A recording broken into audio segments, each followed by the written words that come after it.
I think it's really true that the South does have a very strong literary tradition. And if we are to take that apart and see what elements go to make up that tradition, I think the key one would be place. I mean, Southern literature has always had a more, sprung from more rural roots.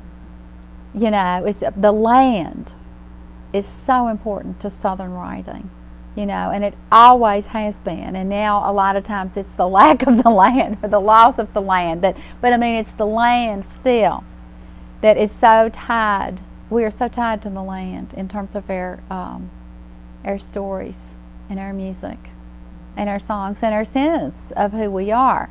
And that's why the kind of storytelling we do is it comes from a rural kind of talk. You know, it's not urban, it's not cut and dried, it's not abstract. There's nothing abstract about it. I mean, Southerners will kill you with detail. You know, they will never shut up. And that's a completely different thing from a sort of an urban, you know, urban kind of story. My father used to say that I used to try to get him to leave the mountains and move down here to North Carolina where we were living and, you know, retire from the dime store and so on. And say, he would always say, honey, he'd say, I could never leave the mountains. He said, I need me a mountain to rest my eyes against. And I think in a certain way, I do too.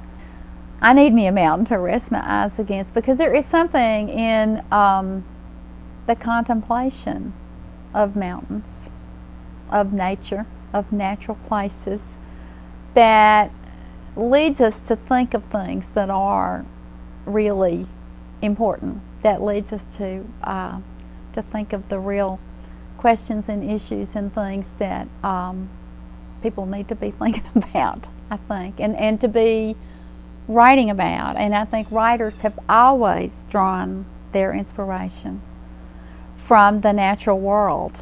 And I see it now in danger, of course, of disappearing.